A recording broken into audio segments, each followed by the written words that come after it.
Hello, everyone. Thank you all for coming and confronting the grouchy premonitions of your Waze app to join us on this Friday afternoon. I'm going to introduce the panelists as we go along so it doesn't all blur together, but I want to remind you all why I'm sitting here. I'm the vice president of Creative Armenia, which is a global arts foundation with a mandate to reconstruct a forgotten culture by discovering talent, developing it, and ultimately investing in and producing it across the arts. My name's Alec Mohibian, and I also want to report my personal and Garin Hovhannisyan's personal thrill in being partners with the Skoll Center and the Promise Institute of UCLA. We have ancestral connections to this institution and are also season ticket holders of 2 of its ball-playing teams. So it's really a dream come true. Thank you to Chancellor Block for coming here and for hiring Chip Kelly. And we will move on and come back to all that good Bruin stuff. So our first panelist, we're going to begin with the immediate present, Evgeny Afineevsky. Am I pronouncing that correctly? Yes. Great. Evgeny began his career directing musicals in Israel, and he has recently created 2 extremely powerful documentaries, most recently Cries from Syria, which is on HBO, and good, people have seen it, I'm glad. And before that, Winter on Fire, which is on Netflix, about the Ukrainian Euromaidan revolution, an absolute must-see as well. We can talk forever about both of these films, but I want to start the panel by showing a clip from Cries from Syria, a short clip, which I hope is a counterpoint to anyone who thinks the title of this panel is grandiose. Let's show the clip, please, my friends in the booth, of Cries from Syria.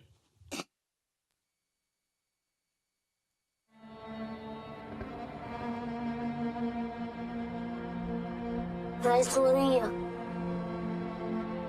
وهذا شيء شنو بوجه السحاب ما يتفهم تضرب له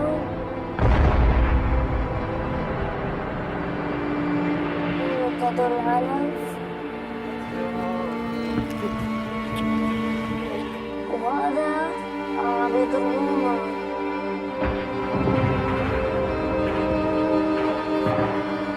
فالبني والطيارة هاي الطيارة تضرب له وتجري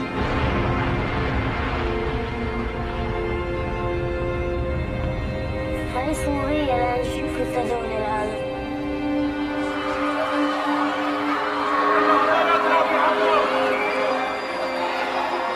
والنص هذا بيضرب له عند هذا وهذا بيضرب له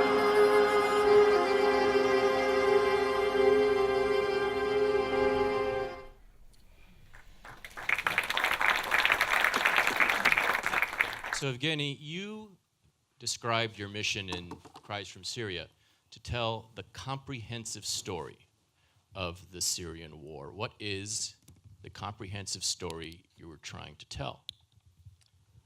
I think as a filmmaker and as the storyteller, you want to tell the story from the beginning and till the end. When I finished Winter on Fire, I bumped into the refugee crisis in European Union. And I realized that for me and for the European Union, people don't know much about the refugees. People don't know much about why these people come into Europe or leaving everything in their homes. And I realized that as a filmmaker, you have in every story beginning, middle, and end. And for me, this crisis were the end of the story. So I went to the borders, I went to Syria, I went to all the Middle Eastern countries that surround in Syria, and I tried to reconstruct everything step by step. So it was the beginning with the revolution, an inspiration for the kids, then this revolution, peaceful revolution, became a violence, then it's transparently went into the civil war, then from civil war it went to the proxy war, and then it's resulted at the refugee crisis. So for me, I wanted to tell a comprehensive story versus the small media segments that media was showing since 2015, because the Western media was kind of not pointing to the elements what's happening in Syria from 2011 up until 2015, until the war was in full-fledged. So my goal was to educate people and to tell what brought to this Syrian crisis, refugee crisis, that these people are seeking shelter, why they live in their own homes, what are they seeking. I think that was the big goal. And at the same time, it was a big, for me, in terms of to tell to the people, hey, we need to wake up. We haven't seen war, that's the war. We haven't know what is this to lose freedom of speech or freedom of expression, and they're fighting for that. So it was a different elements that I wanted to tell to the world through my art and through this comprehensive story. And I want to note that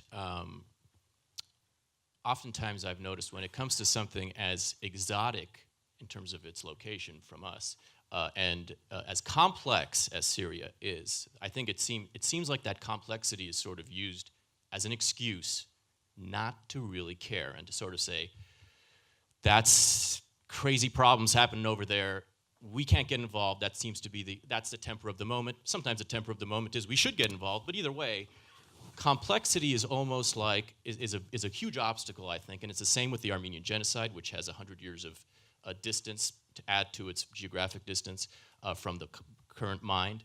How did you try to simplify the story for our stupid little affluent minds without sacrificing the truth? You know what? I learned when I started to do documentaries. By the way, I not started with the musicals in Israel. First documentary that I did on 16mm camera when I was 16 years old in Russia. Forgot to tell me about that. Yeah, I did. I want to see it. Yeah, I will try to find this. And actually, in my home here in Los Angeles, I have still my 16mm camera. Yeah, good. I do. So, you know what? It's not about sacrificing truth, because you, as a documentary filmmaker, you can go there, you can learn, you can educate yourself about simple things that these people trying to achieve on what they did, and learning about them, you're starting to tell, you're starting to craft your story. Now, I try to learn simple things. In the same time, I also learned, like you said, to simple minds. You know what? When you're telling the story, sophisticated and complicated like this, you need to remember one thing. In America, we have a series of the books called For Dummies. Right. I own the one on Bridge. Okay. Yeah. I learned when I was doing Winter on Fire that you need to start from the scratch, from the ground zero, and slowly educate people. That's why I have maps where each country exists. Like in the Ukrainian movie, I was showing in the map where's Ukraine. Right. In the Syrian situation, I was showing Syria, and educating them what happens prior to that, what is following each event. And that's how I usually crafting my story. So I try to educate people from the ground zero without sacrificing truth. Because you know what? It's not my story, it's their story. And I always involving in my projects people who've been on the ground. Like, for example, I had all the time Syrian activists with me, seeing the cuts and literally going and following all the steps that I was doing.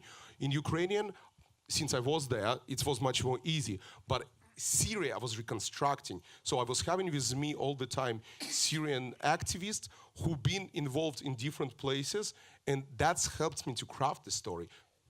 That's great to hear, because it leads directly to the technical question and an abstract question, which I'm going to pose to everybody. First, the technical question. How did you get your hands? Most of the Syria film is footage that was taken on the ground by Syrians on cell phones, and it's very grisly footage. And how did you get it? I mean, how did you go about acquiring and getting the permission to use it and all that, technically speaking? We ended with 20 terabytes of footage that my editor crafted in 11 weeks on Arabic language. An editor came from here, from Los Angeles, actually. Amazing Aaron Butler. So how I did it, I will tell you. First, I learned about Syrian mentality or mentality of the Middle East. And you need like each of these fascinating directors, we knowing that we need to connect to our characters and establish connection, trust, director and actor or director and character. I established this with most of my characters.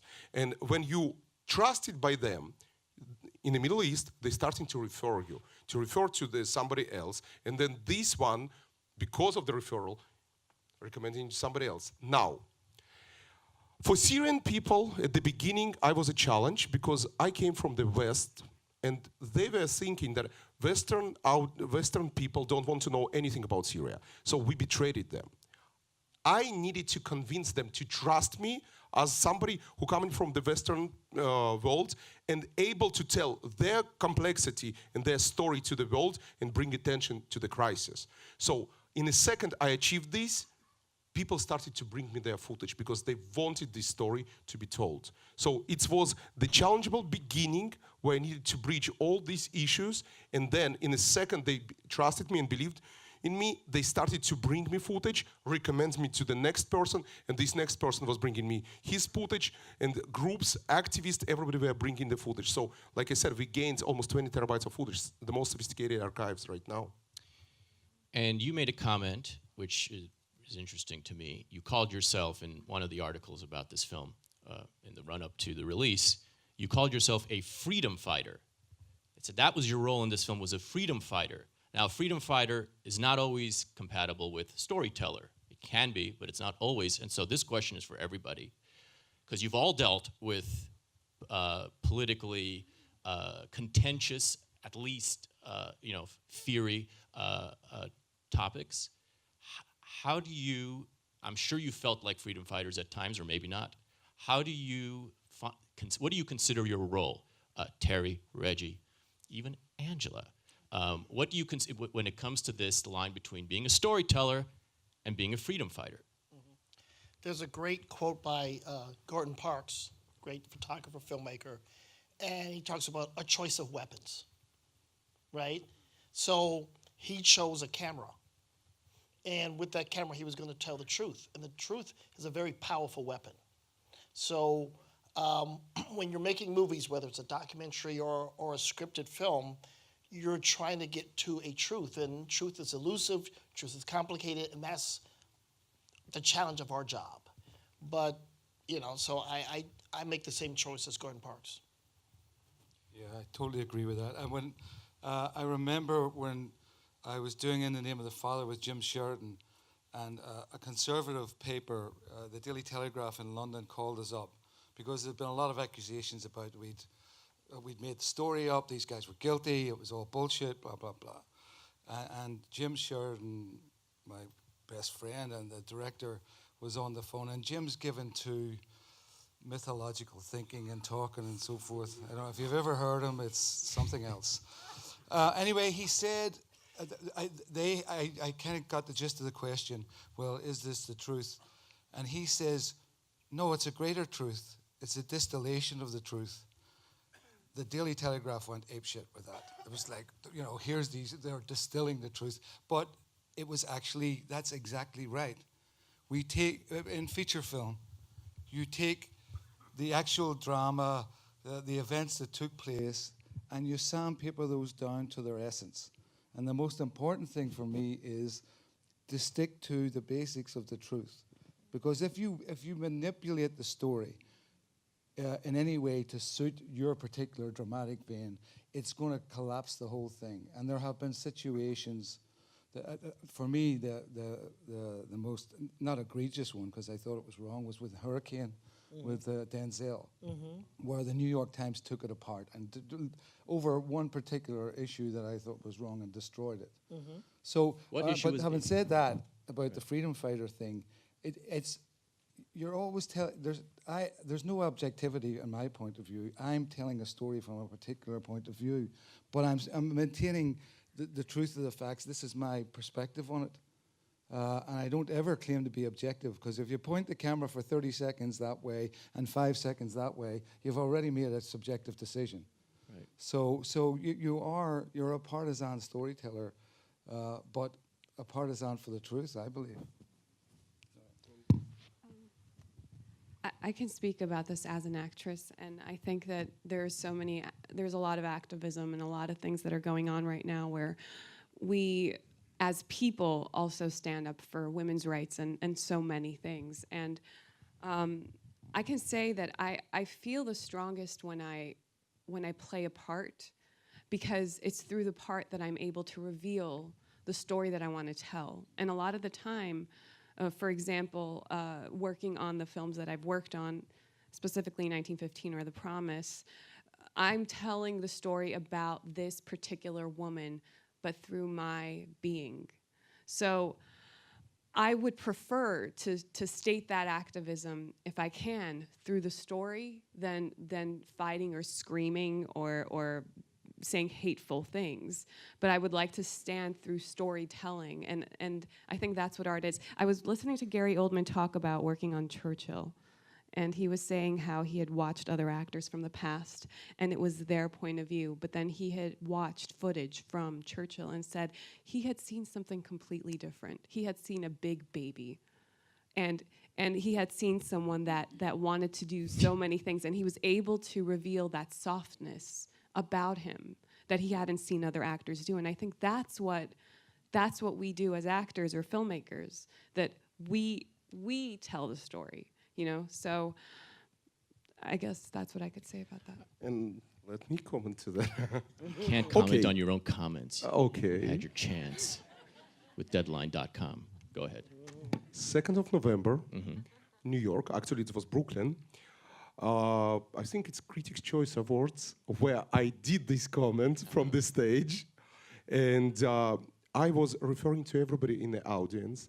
I received from amazing Barbara Couple awards for the best director, and I was referring to everybody in the auditorium, because at the end of the day, we are all freedom tellers, we are all freedom fighters. We're fighting for the truth to be told, because in these days, when the media telling either one-sided stories or telling the stories that is sexy enough or commercial enough, and then a lot of stuff is kind of left outside. And I'm referring a lot of times to Syria, because like last year, United States learned only about one chemical attack, and everybody remembered that. But it was over 12 chemical attacks through the year, and media kind of left them aside. So when we, as the filmmakers, and I'm referring to everybody, scripted or documentary, we going and we telling the stories about characters who fought for the rights, who fought for freedom, who fought for different kind of situations. We trying to tell the story, and we trying to tell the truth and educate people. So we are storytellers and we are freedom fighters. That's how I interpret this thing. And this is a great segue into, I think, the question of choosing the story, because that's what we're talking about. Choosing the story is where you make you put your plant on the point of view and the character and what he wants, and that's who you are. So I want to use this as an opportunity to get into Marshall. First, I'll introduce Reginald Hudlin's background. He first burst upon the scene with the comedy House Party in 1990, I believe it was, and has since then had an immensely versatile career, directing and writing and producing big comedies, working on some of our favorite TV shows, Bernie Mac, The Office, Modern Family, the animated series of Black Panther. He was also a producer on Django Unchained, and most recently he directed a film called Marshall, technically a biopic about but Supreme Court Justice Thurgood Marshall, but really is more stylistically a combination of a courtroom drama and a kind of buddy lawyer comedy, which would appeal to all the lawyers in this room, especially the ones who have buddies.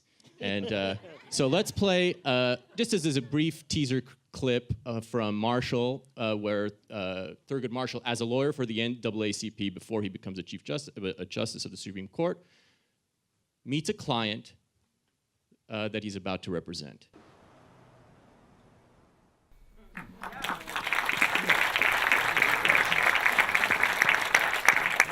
So question the first is, why did you choose that case? Because this is Thurgood Marshall worked on Brown versus Board of Education, the huge case that overturned racial segregation in schools.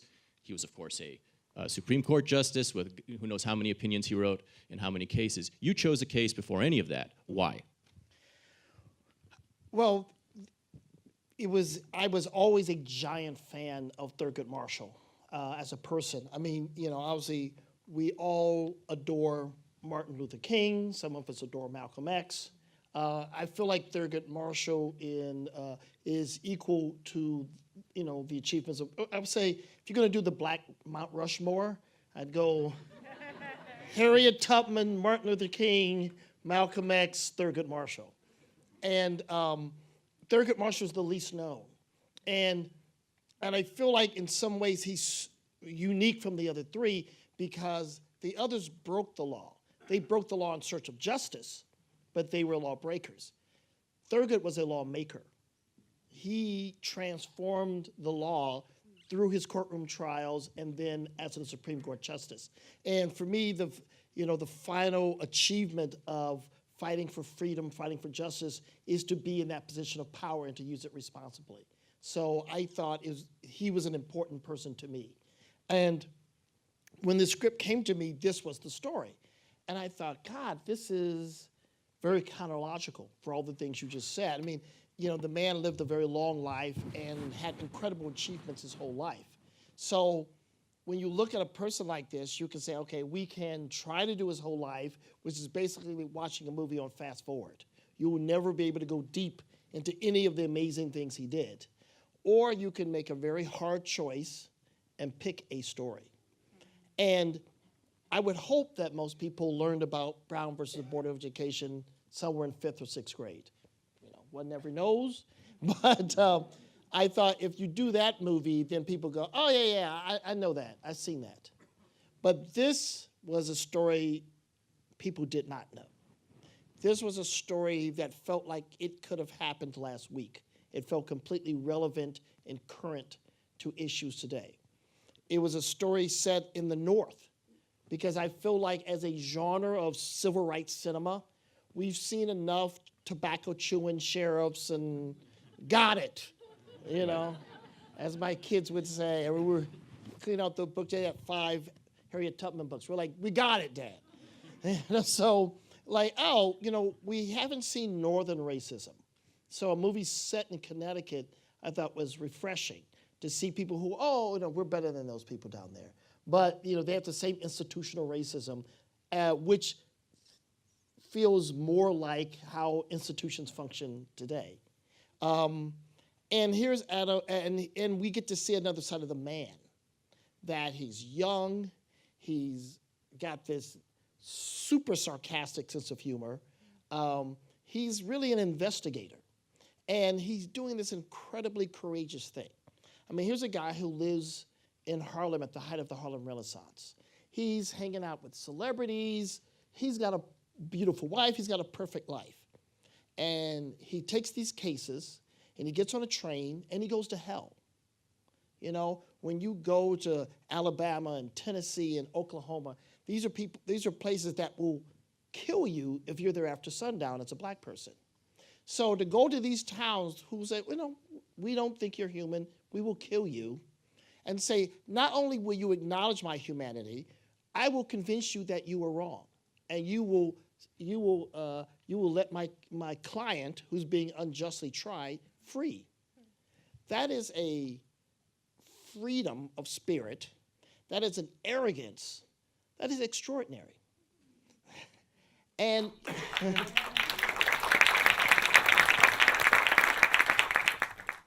to see, and I wanted to show that cockiness. Because, I think early civil rights cinema was all about, look how wonderful and noble these people are. It's like, no, let's show him as a rock star. And I want to see him like, he's got fly clothes. He's cool. And, he's not a minister. He's not doing this for nobility. He's not anti-violence. He'll put foot to ass, And he does in the movie. He does multiple in the movie. times. And what's wrong with that? Absolutely nothing. Choice of weapons. So I detect a few interesting themes in your answer. One of which is the desire to reverse cliches that have seemed to kind of become entrenched in movies about a particular topic. So you specifically said like you didn't want the old gum chewing, straw chewing, ding ding ding ding Southern nonsense. You wanted you wanted to show something else. You wanted to. I feel like you avoid depicting victimhood in this movie, which is probably a common emotion that comes out of movies about racism. Was that a particular desire, or was it just sort of this is a man who did not sit down? Yeah, well, to me, I mean, I hate to knock a movie that was probably made with the best of intentions, right? Knock it. But you look at a movie like Mississippi Burning, right? Which is what I call the baby seal syndrome. Like, don't hit baby seals. Baby seals are just really cute. And, they did not depict the people who were being oppressed in the South with any agency of their own. And I thought, well, wait a minute, there's a million stories about agency, but you're going to make the heroes of the movie the FBI, who, at the least did nothing to, I mean, there's people, there's no more Black Panthers left, but there's still the Klan. I mean, what happened there? That's a failure of mission. There's a terrorist organization that has operated in the United States for almost 100 years now, and we just let it happen. They're not even on the list of terrorist organizations, and they kill people all the time. So that makes me ask you, how far in the forefront of your mind is addressing the present when you do a film about the past? Because I think it's unavoidable to think like, how does this shed light on issue X, Y, and Z, which is maybe it's the same issue, but the same issue transferred 70 years into the future.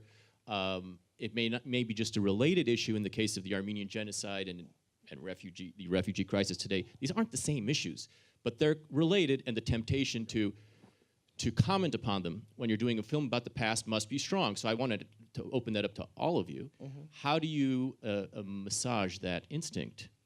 I don't think that works. That metaphor works. But anyway. Yeah, I mean, I think it's really hard because certainly in the case of the themes of Marshall, I think there is a genuine racial fatigue in America. And that's, blacks and whites. It's like, okay, enough, got it. Things were bad. So I think that's where our integrity as artists come in. You've got to tell a good story. You can't say, but the issue's so important, you need to care. I mean, if your sales pitch is, this is an important film, you have failed. I mean, people work hard all week, right? So at the end of the week, after the end of a hard week, you want them to leave the house, pay for a sitter, drive in their car to go to the movie theater. You don't want them to wait for Netflix. You want them to go now. So you want to defy gravity and get people to pay money to go see the movies. That's a lot. And you go, once you get there, there's 13 movies, right? Why are they picking your movie? Look, Jumanji's right over there. That looks fun. A riveting tale about animal rights abuse. So, I mean, the thing is, you've got to, if you want to send a message, you better not just be talking to your friends.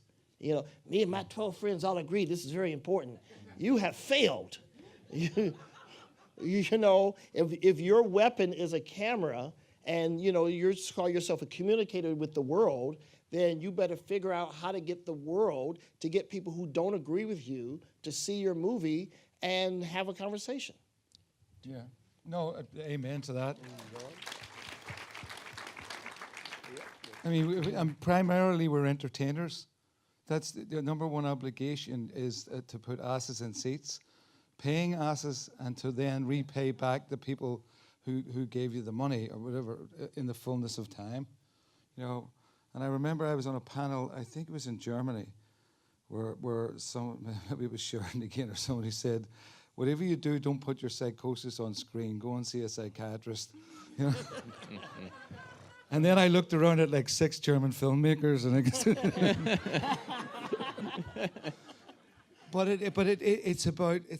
it's entertainment, and I think for us, if you pick a difficult subject, then the demands of the script are even greater. The script better sing, because, yeah, the Rwandan genocide, I really want to read a story about that. That's great. Or the Armenian genocide, or the Irish hunger strike, or whatever. It then comes down to telling that story. But at the same time, and with Marshall, we are universalizing the humanity of our characters. And I was warned about this, but I'm going to preempt it. Don Cheadle and I had a mantra word on Hotel Rwanda, which I then transferred to The Promise, which was Peoria. And it meant, if they don't get it in Peoria, Illinois, we failed. Because you have to be able to play today in Belfast, Beirut, and Beijing. That's the nature of the business, and the story needs to be therefore universalized. You know, and the Promise was about three people caught up in this, you know, horrendous war and Holocaust, who between each other find their humanity and their greatness, and it applies as much today as relevantly to the Syrian crisis as it did 100 years ago in the same region. And that's why I continue to look for, really, I can't help it. I just optioned the rights to a book called The Disappearance in Damascus, which is about a woman journalist going to Damascus in 2007 to investigate the plight of Iraqi refugees, and finds a really close friendship with her fixer, an Iraqi woman, who has then disappeared into the Syrian prison system. Now, how the hell am I going to imagine that pitch at Disney? But when I read the book, the humanity of those two women and the capacity of their love for each other, their strength and what happens to them, explains that situation in Damascus, that alien place, better than anything I've thought. So the onus is on me now. I better get a script to match their story and try to sell it. I want to get really specific while we're on Peoria, which is, where did that come up? Like, what did Don Cheadle do? What did Oscar Isaac do that got you to say Peoria and warn him? Where did that come in on set? Well, we'd be doing things like trying to explain the inter-Hamwe, or we'd be discussing a piece of dialogue that I'd written and then realized was expositional and we didn't need it. And it's like it has to be universal enough that you're not complicating the situation. Explain it as clearly as you can. The great thing about Hotel Rwanda, in storytelling about Hotel Rwanda, was the bad guys wore these incredible colored shirts. The UN wore these blue hats, and the Rwandan government wore ordinary military, and the ordinary civilian. So I had like a visual map already set out, and using that, and just using the key words, and let the characters themselves declare their humanity. So each time we got into being expositional or trying to be too complex in the story, Peoria would come up. And likewise in The Promise, which was even more difficult because you're 100 years back in a war that no one had really any knowledge about at all.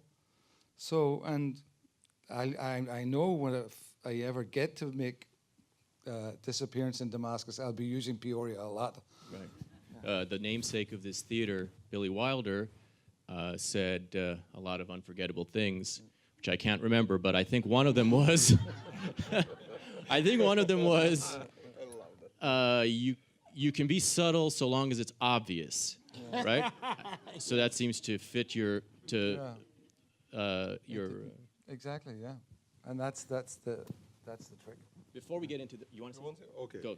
You know what?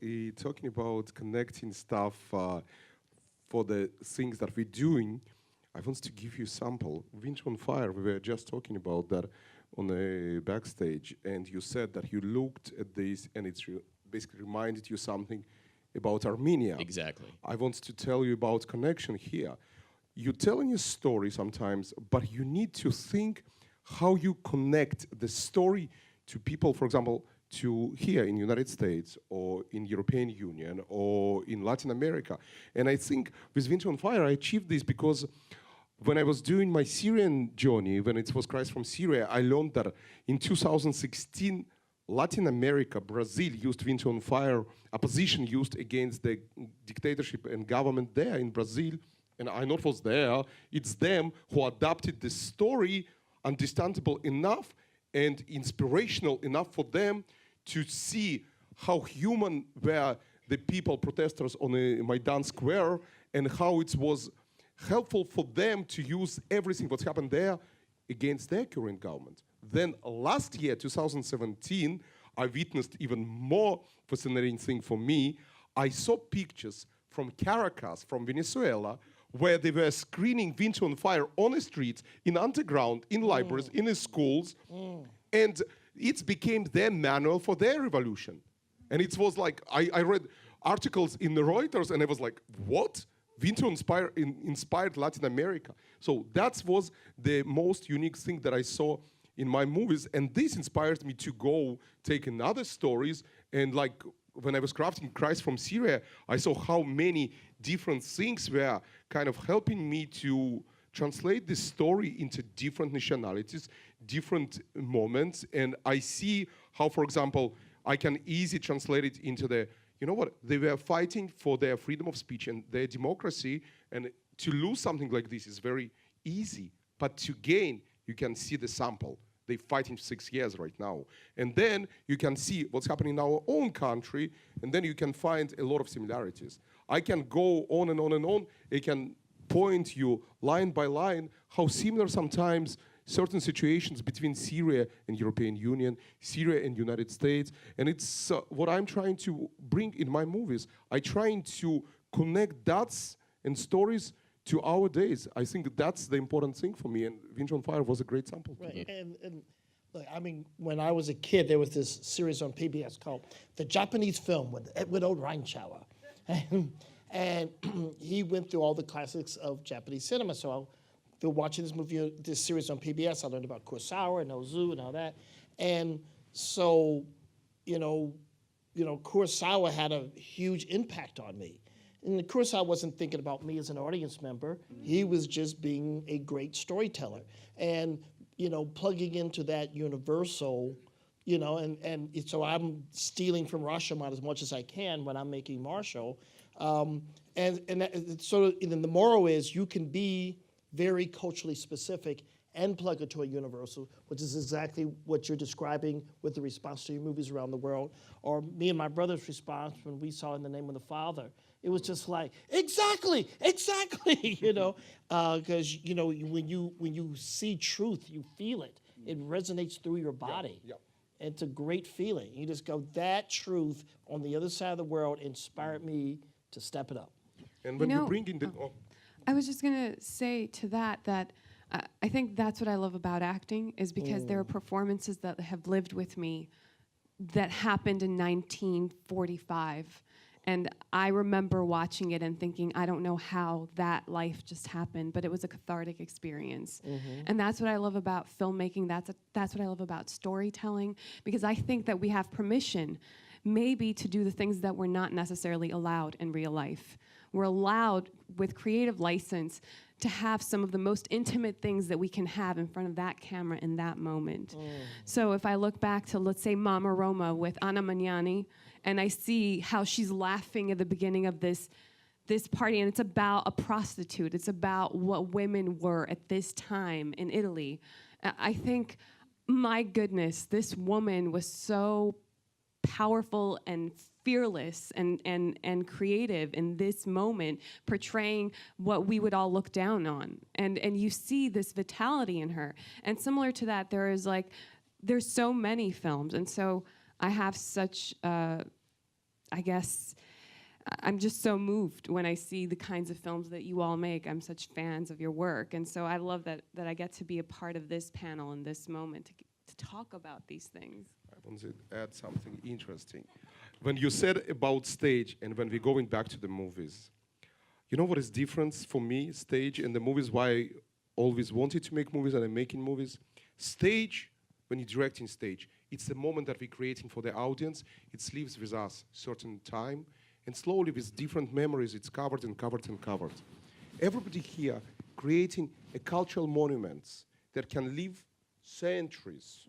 With every digital new development, it transforms from 35 into something else and then into something else. But it's a cultural monument.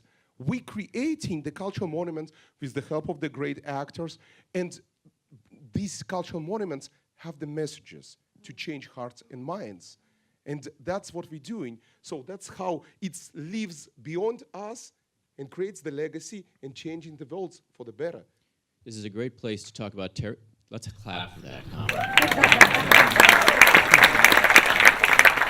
This is a great place to talk about Terry's work, Terry George, that is. I feel like I feel like film, at least for 100 years, is the language of memory, and that is a fact that has created an immense burden, for example, in the Armenian people who for 100 years have lived alone with memories of what happened. And by alone, I mean because everyone else either didn't care or told them it didn't happen.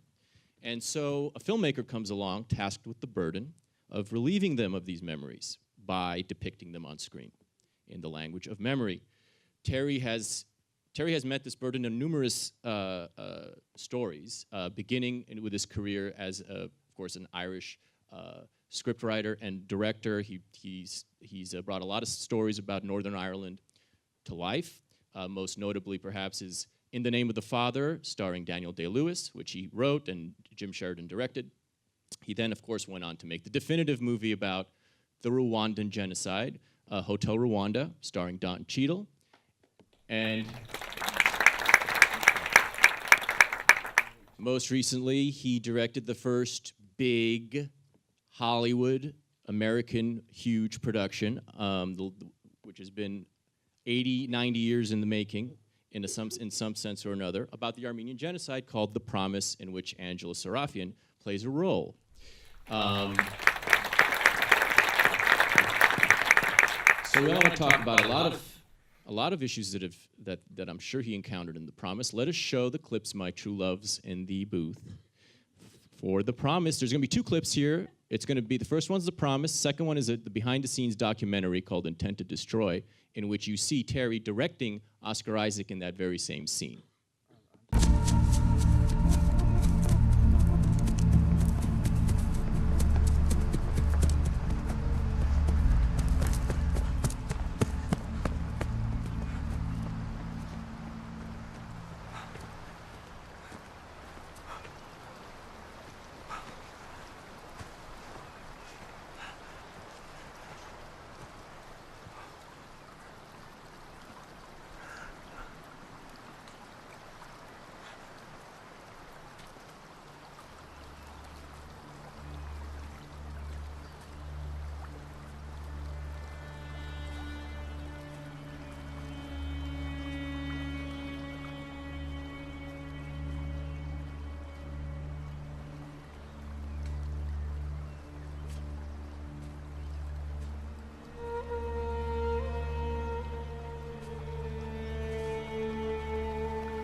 Mama.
The thing that be careful about is just whatever way you lift her, we can't see what you see. So maybe if she's lying across like this and you go to turn her around to see her, then you see what's Well, if she's facing that way, Yeah. and you're facing that way, yep. She's on your her belly? Yeah, your body's like that way. And then I notice that it's her, and I bring her here, and then I would look down and see that. Yeah. Here. Okay. I mean, what you can see that there's blood up here, right? Well, we see a bit of blood on her face, yeah. But I think this should be soaked in blood. Why? Well, because it's always better for the audience to presume than what No, but is real. if there's Yeah. blood there, We'll you're not put a going to little see that bit, it's you been know? inside. Yeah.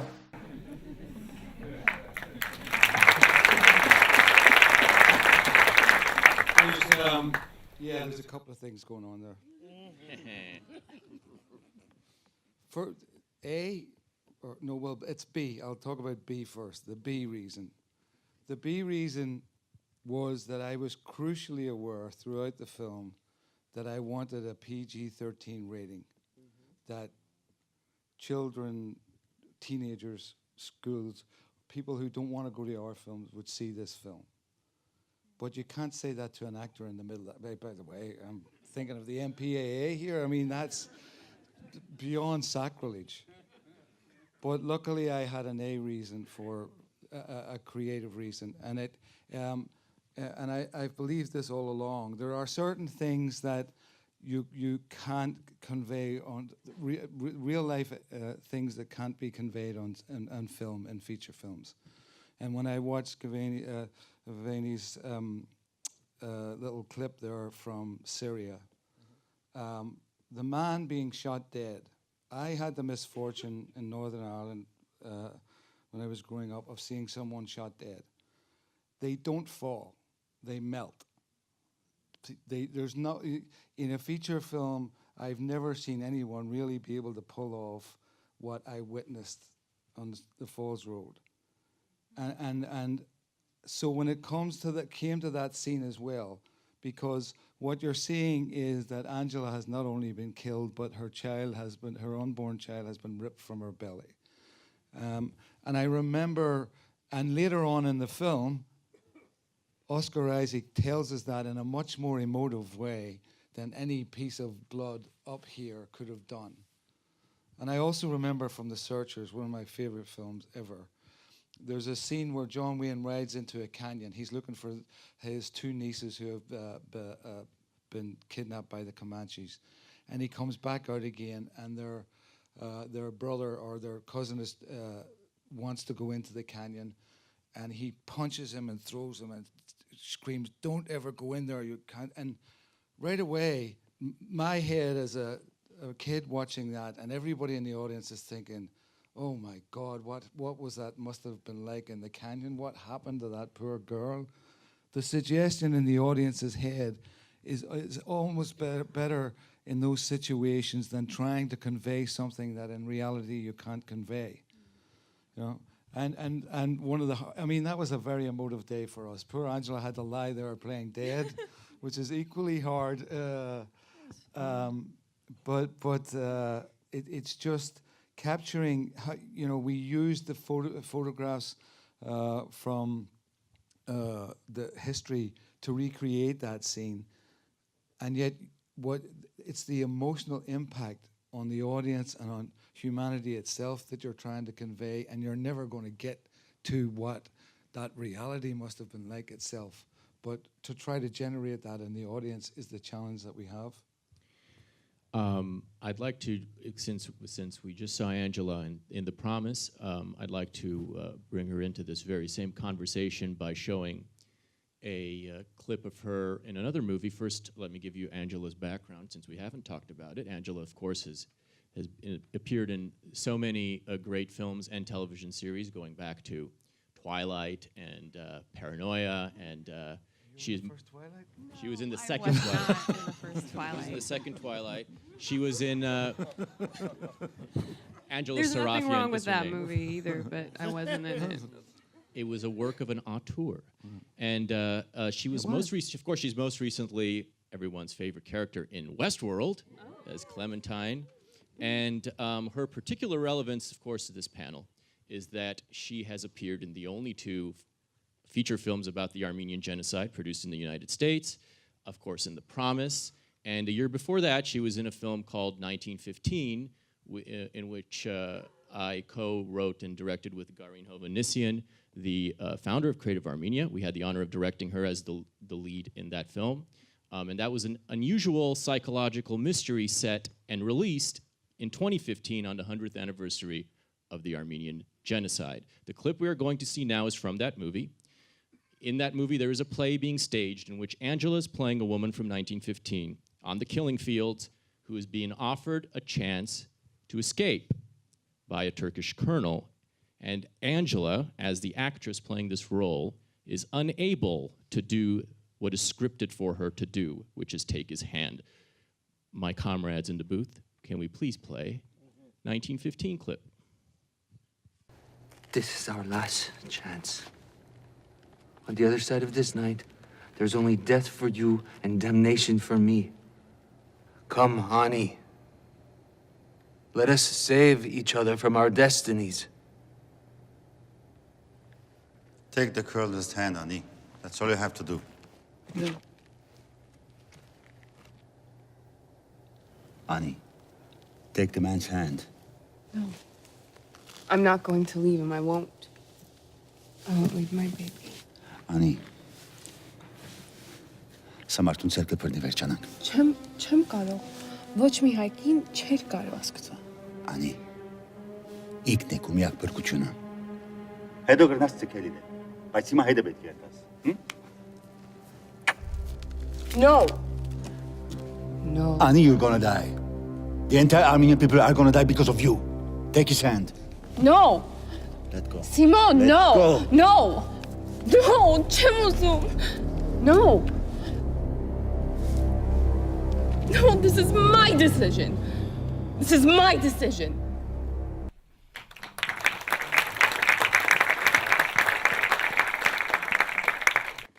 So, Angela, what was it like? It First was of all, great working with you, Alex. did you say it was or wasn't? You're an amazing director. You and Garin balance each other out perfectly. Master of understatement. What was it like performing 3 roles, because she had 2 roles in this film, as Angela, the actress, in 2015, and as Ani, the woman from 1915, and a 3rd role, of course, in The Promise as Maral, right? That was your name in The Yes. Promise. What was it like playing these 3 roles within 2 years of each other, 100 years apart? Well, I live with two. I lived with 2 very Armenian women, my grandmother and my mother. So I have seen a lot of strength, a lot of opinions, a lot of Armenianness in this house, and a lot of warmth and love. And I thought it would really be an honor for me to be able to portray some elements of those qualities that I've seen in them in these roles, which are very different. With Ani and Angela, I explored. Well, it was interesting because it's about that one moment where you make the decision in the film, and it was an interesting thing trying to figure out how we would create that. But within doing that, I realized that looking back at my ancestors, my great grandmother, they had to make decisions. One of them had my father's, I guess, grandmother, it would have been grandmother's mother. She threw herself in what is called a tonid. It's what you bake bread in. It's in the ground, and it's hot. And she had 2 children. So she threw herself in that and killed herself in front of her children, who became orphans while they were taking all the Armenians on this march. So her children ran away, and they were separated in their march. The girl went to and joined an orphanage, and the boy, they never saw each other again. So I had this opportunity to explore this moment where you take the colonel's hand and you live, or you go with your child. And it was very complicated when the movie came out, because a lot of Armenian women in the audiences would say, well, no, an Armenian woman would never do that. She would never take his hand. And I said, you don't know, because you haven't been there. You don't know what people do. And so when I got to play Maral, I remember that scene. I remember that day when I was walking through. I was like, oh, they're just dead bodies, like they're dummies and whatever. And then I went home, and that day there was like a little EPK thing, and I started crying because. Sorry, I guess.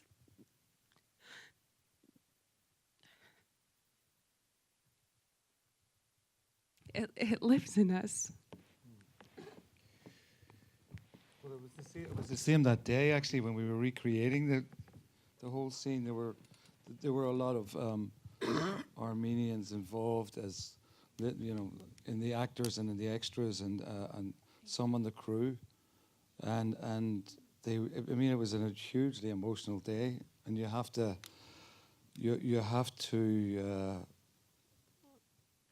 realize that's the burden, the onus put on you to pay homage to that event itself. It's not. Yeah, it's interesting.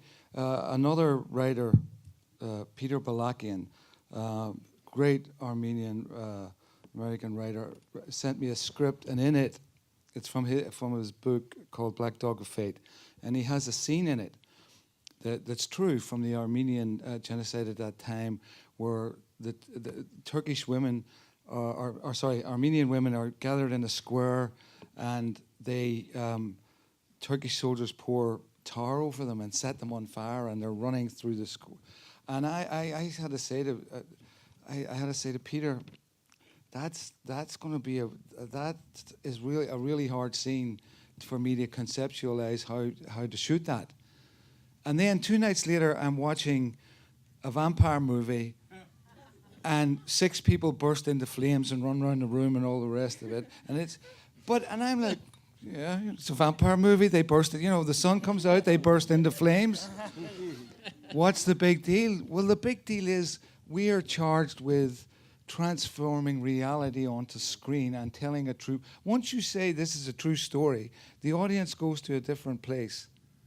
And it better be a true story. And for the life of me, I couldn't see setting, in a true story, setting women on fire and filming that as a scene to convey the story. I could find a way to have that story told or film the people's faces just before it happened or whatever. But you do have this onus in the films we make when you're telling the truth to be, pay homage to history, to be careful about what you're recreating, and to pass that legacy on.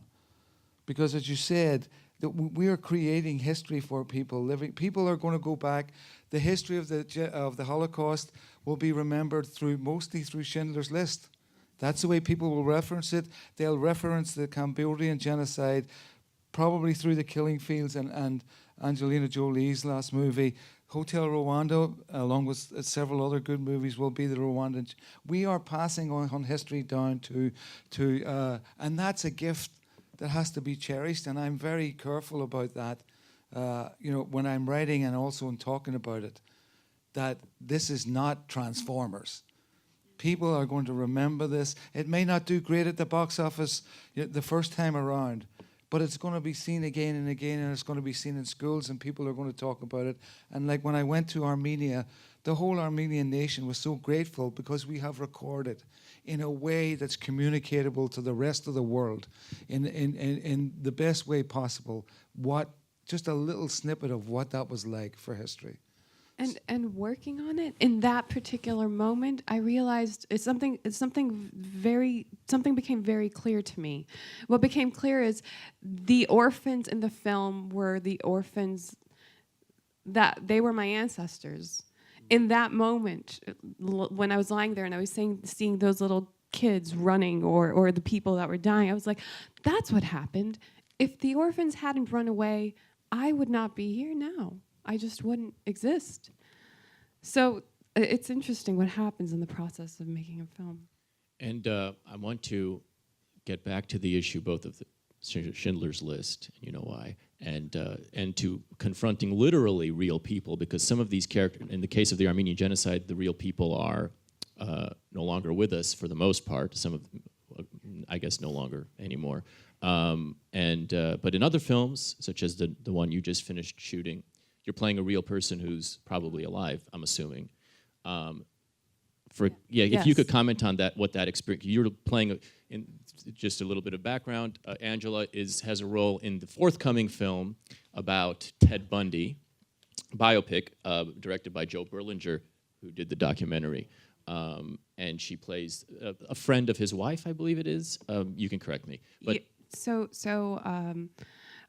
Ted Bundy's girlfriend and her best friend were the ones that called the cops and said that they know he was the guy. And they were able to, amongst a lot of people, but they definably knew that he was the killer. So they played kind of an important part in it. And his girlfriend didn't want to believe it for years that this was a real thing. And it's funny, the day that we shot, the actual day that I basically set up the girl that he is with, the one he falls in love with, the girlfriend, and Ted to meet for the first time. And that day, the actual girlfriend came to set, the real woman. And it was fascinating meeting her, because everything that we're talking about all the things about abuse and all these elements were really kind of explored in this film in a very extreme way. So it's been fun. There isn't that much information on my character, on Joanna. So whatever I could find, I used. But reading about him, reading about why he made the decisions, looking at Charles Manson, for example, and the life that he led. So it's fascinating to kind of be a part of that kind of thing. And Reggie, I believe you dealt with this problem in Marshall. From what I read, there was the nephew of Josh Gad's character, Sam Friedman, the lawyer. There's Josh Gad's character, if you remember from the clip, is a Jewish lawyer who Marshall teams up with and actually has to be the puppeteer of, because Marshall's not permitted to talk as counsel in the courtroom, but he's allowed to be there and write little notes. So these are the two people who take on this case. The nephew of that man happens to be a film critic and had a quarrel with your depiction of his uncle, I believe. So you've dealt with this problem. Right. Well, microphone. The irony is the movie started, there was a Connecticut-based attorney whose children all lived in Hollywood and were working in the movie business. So he said, I'm going to write a script, which is what a lot of people say.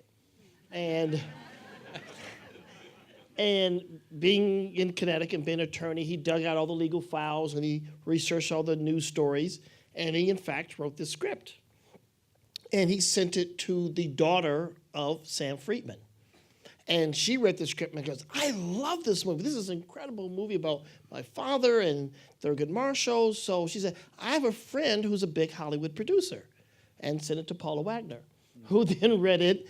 And Paula and I both are actually on the UCLA Board of Film and Television and Theater. So she was like, oh, I know Reggie. Reggie, this is his kind of movie. And I'm like, yes, I'm in. I mean, I should read it first, but I'm in.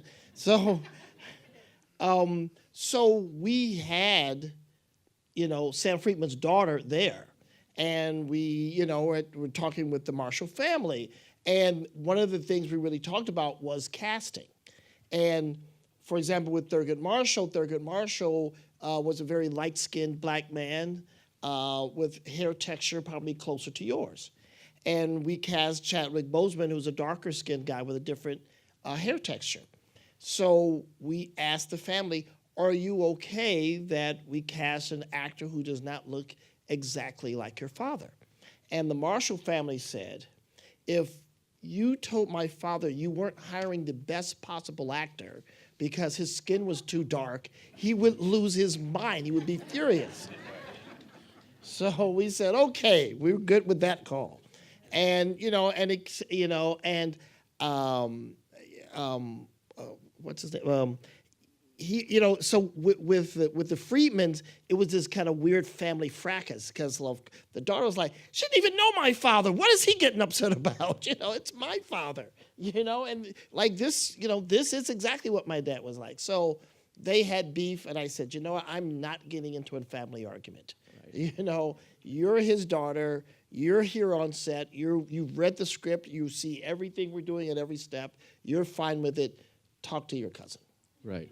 And that's a thing we should keep in mind because nowadays everything is recorded. Every statement that is made is logged in Wikipedia, but what Wikipedia does not tell you in its footnotes is that every family has a nag, and there's no way around. There's no way around just dealing with people who want to make a mess of things. Terry, when you did In the Name of the Father and other films, those... Well, In the Name of the Father in particular was a hornet's nest. First of all, we were shooting it while the war was still going on in Northern Ireland.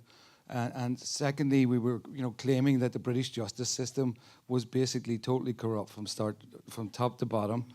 And also, there were several families involved, both on the victim side and in the legal side. There were, I think, 10 lawyers that represented them, all distilled down into Emma Thompson's character.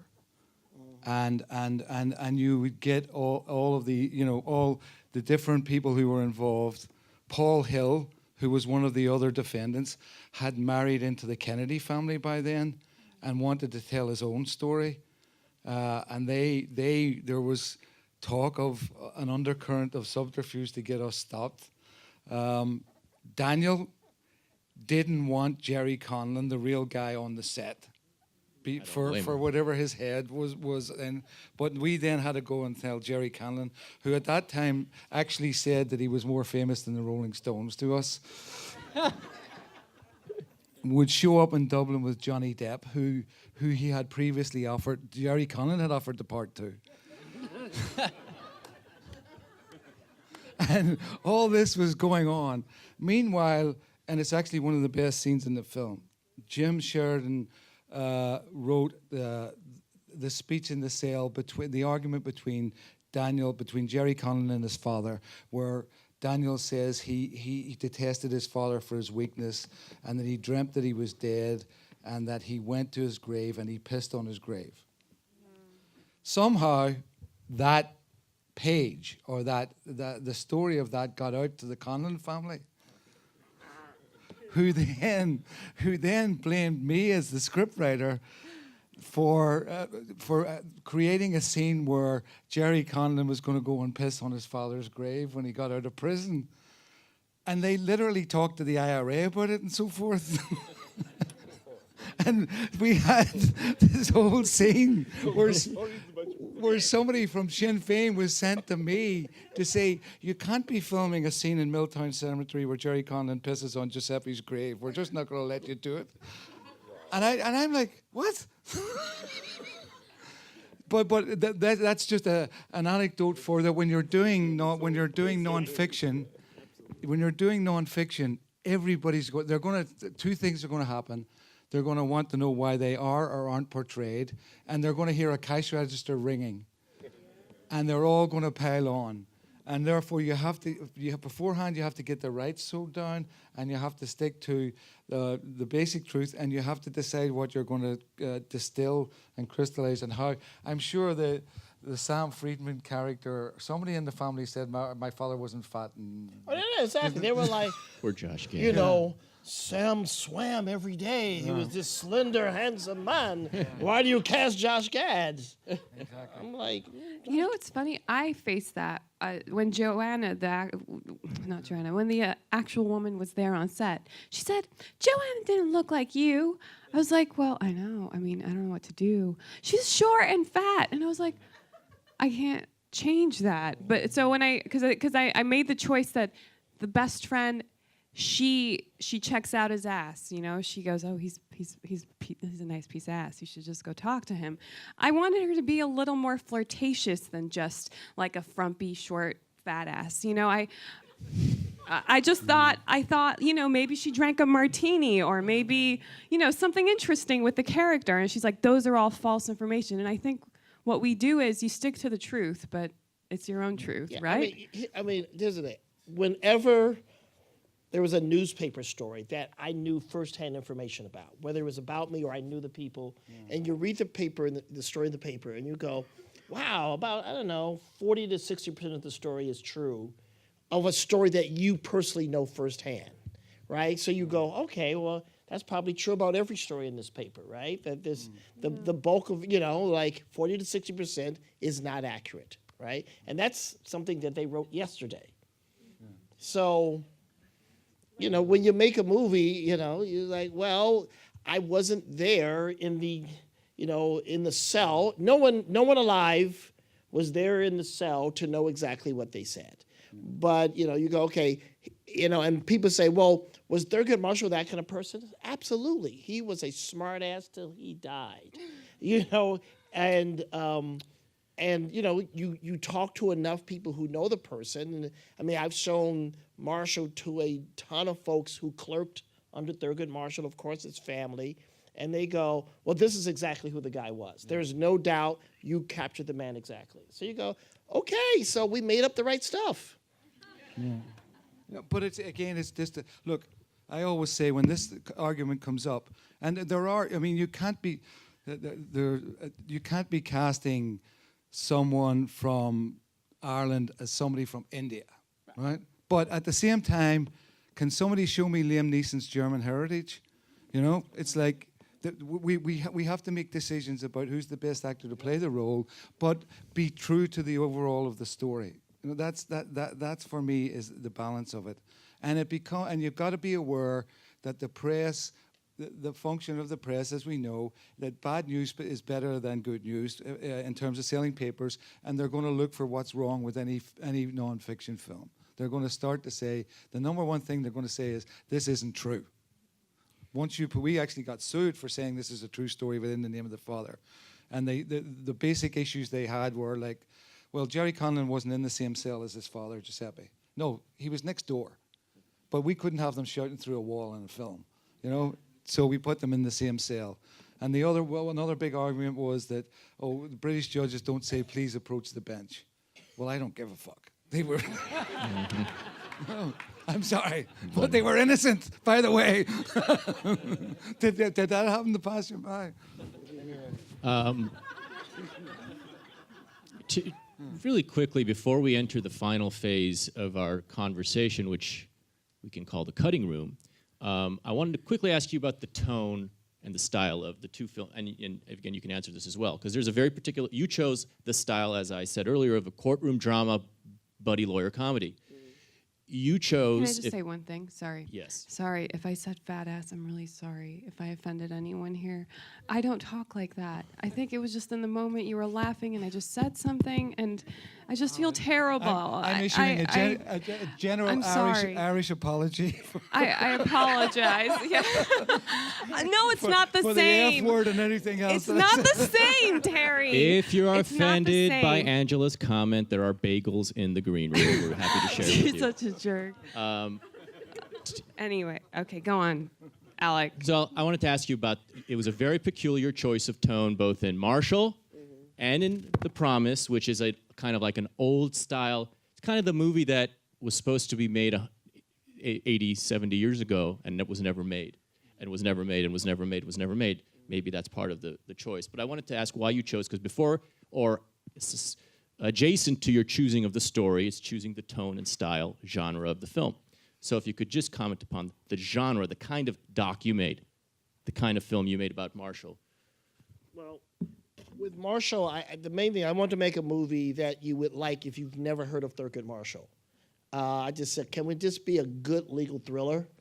And so a lot of it, you watch a bunch of your favorite movies. And so, you watch To Kill a Mockingbird. And I mean, the legal movie that struck me the most was actually Inherit the Wind, which if you haven't seen or you haven't seen in a long time, it's really worth looking at again. I mean, just visually, it's so extraordinary, and the performances and the script. But I would tell you, but overall, the movie that really excited me was L.A. Confidential. You just go, oh, can we make that movie? I mean, that's a cool movie.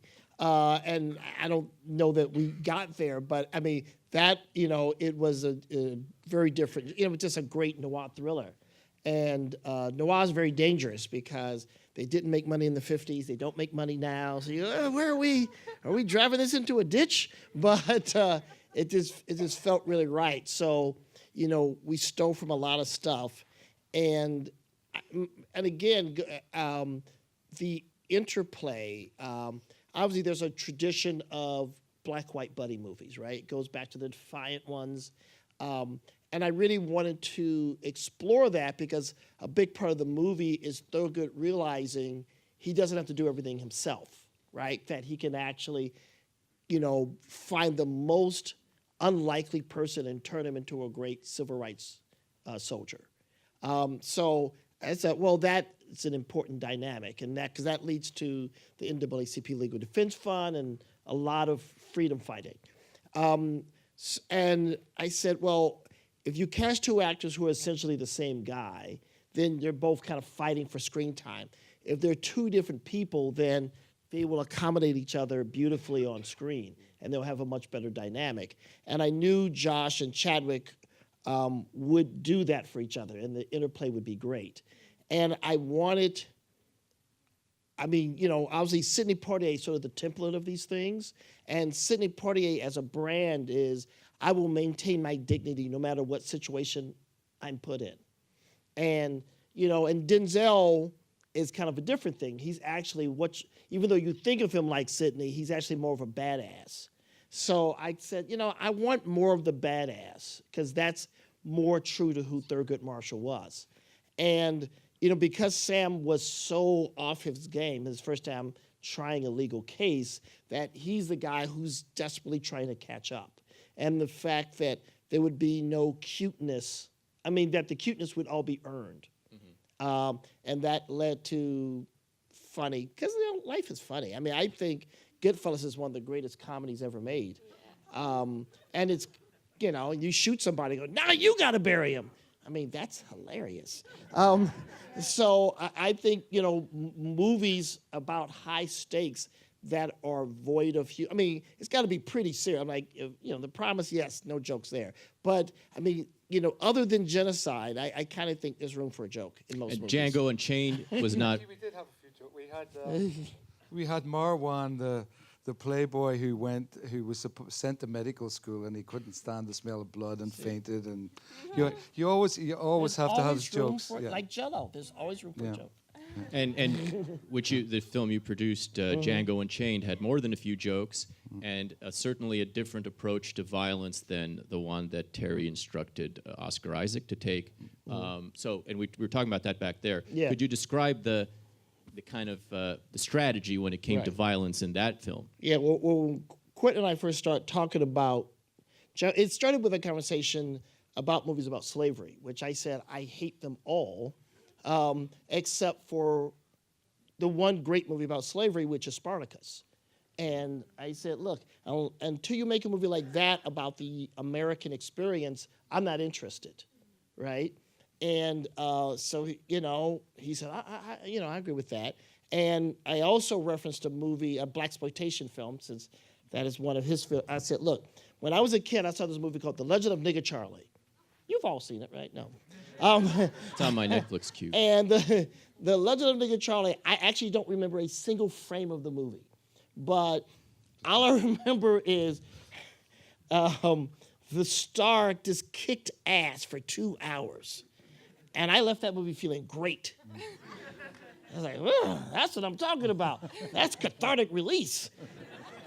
So I said, can we make that movie? Can we have two? So I said, look, we have to have a formula. For every terrible thing that happens to a slave, twice as many bad things have to happen to the slavers. I said, we just have to, a 2-to-1 ratio of just an enormous amount of ass kicking. So we were shooting the scene where Django finds the people, who, beat him and sold his wife, onto another plantation. And a friend of Sam Jackson's was in town that day. That's, you came to set on a great day. Come on by. So it's the scene where, first Jamie shoots the first guy, then he takes the whip and he just beats the second guy. And he's beating him, and then his arm gets tired. He switches hands and beats him with the other. And the guy who was watching says, can this movie come out tomorrow? And I said, well, yeah, this is only 30 minutes in. There's more ass kicking to come.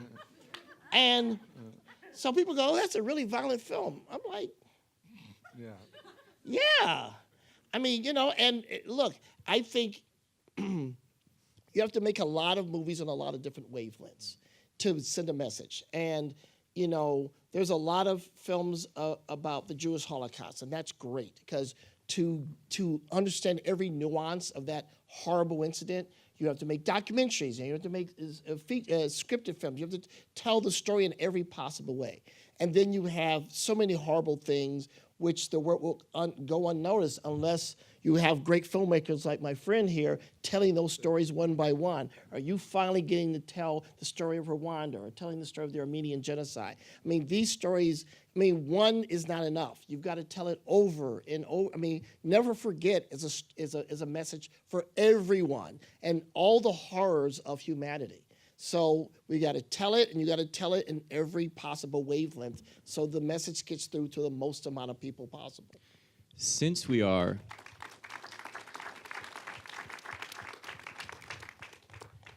writing a cheerful note, let us change that by showing another clip.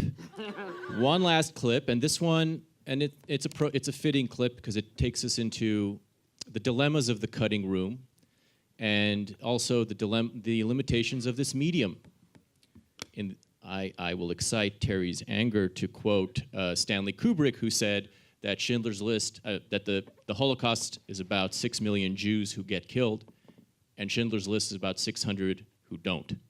And that is a criticism about the limits of the medium. Kubrick abandoned his Holocaust film project, feeling he couldn't do justice to the topic, and we can discuss that, of course, but no matter what, there are things that must be left out, that it feels terrible to leave out.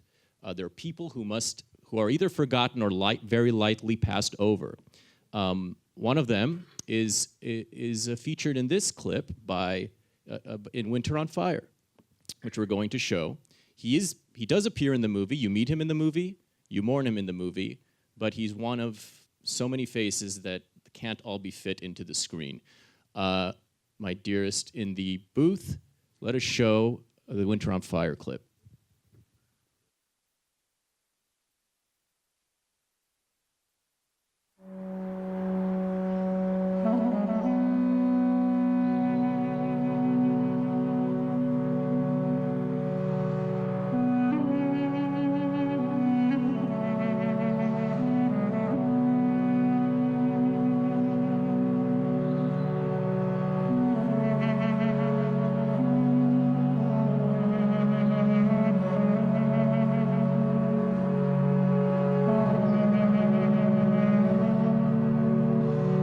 На Грушевського саме важке було, коли я побачив, коли вони застрелили Негаяна.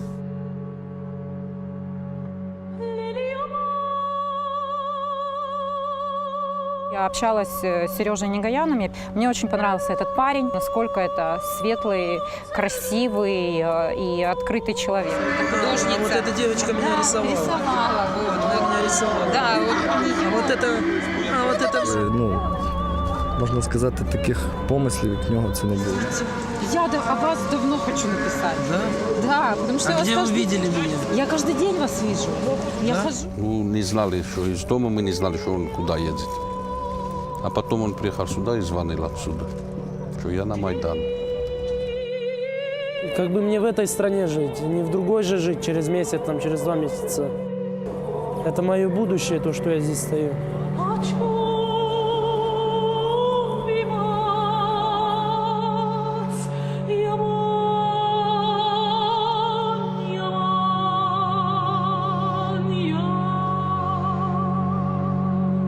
Когда 22 января я открыла новости и прочитала, что этот парень погиб, ну, для меня просто казалось, что мир вообще рушится. Как можно так? Человек настолько светлый, у него вся жизнь была впереди. И как вообще могло произойти, что он погиб?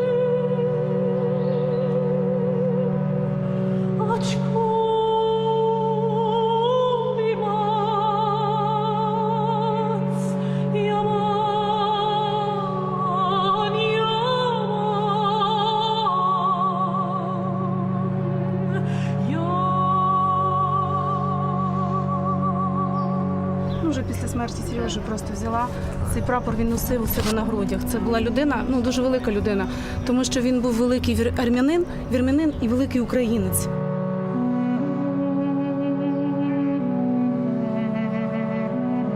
Нам досі не верится, мы ждем.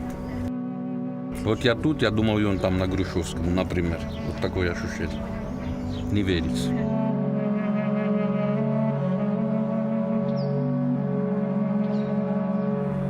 Всі єдині і всі за одного. Брат за брата, свій за свого.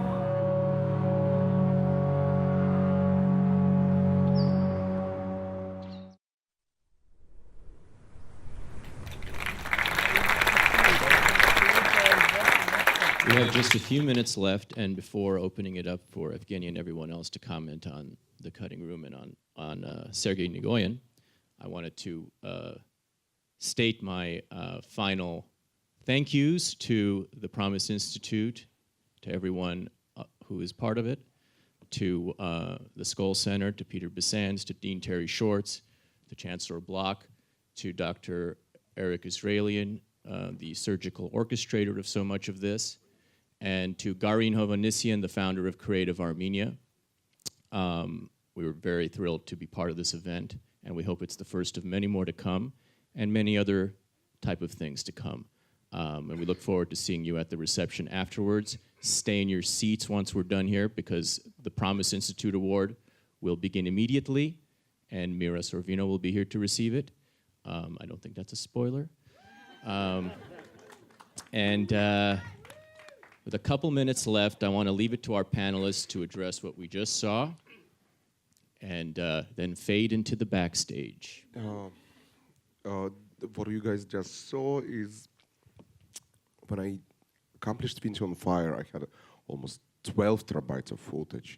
And Sergei, we met, actually. It's even tough to watch because Sergei was the first person who was physically killed on Maidan. And he was Armenian who was with Ukrainian people on Maidan. And he became a legend for everybody. As you saw, his image was even on the shields. He became this kind of inspiration for a lot of people. And sometimes when you're cutting, his story is inside Winter on Fire. Who saw Winter on Fire, we're telling his story. But you know what? When I ended the movie, I did a certain segment on each and every person or in different subjects of my movie, because I felt that there is so much you want to tell additionally, and sometimes you're creating a short movies that just telling additional stories. It's sometimes not enough 1 hour and 50 minutes or 1 hour and 30 minutes to tell these incredible stories about these incredible people. That's why I have some additional things, and it's tough. You know, when we finished Winter on Fire, a lot of people came to me, like in your situations, when people come and say, oh, no, it's differently, or you're missing these points. You know, I had stories, the doctors were coming to me from Maidan saying, no, you know what, you left some stories about doctors out. Then Auto Maidan came to me and said, you know what, you not told a lot of stories about Auto Maidan. Guys, I'm telling certain points of the history, but I can't put something that it was 93 days into hour and 30 minutes. Same like it was tough to put 6 years of Syria in almost hour and 50 minutes. So you live in something. And like Terry said, you need to take choices and make yourself to live something, but keep the true story. So at the end of the day, we're making the decisions what you're putting inside and what you're leaving outside. But sometimes, yes, it's painful. And then I creating this type of the small stories. The child that you saw at the beginning, who was very close to Romka, actually, who was close to Sergei, I did the whole 15 minutes short about him. So trying to keep it. A remarkable character, by the way. And the film is on Netflix. We have to wrap it up now. I've been given the sign, and it's been waved. And I could hear 3 silent amens to, I think, what Evgeny was just saying. Thank you so much, Angela Sarafyan. Thank you so much, Terry George. Thank you so much, Reginald Hudlin. And Evgeny Afineevsky. Thank you all. Thank you. And thank you to all, and stay in your seats.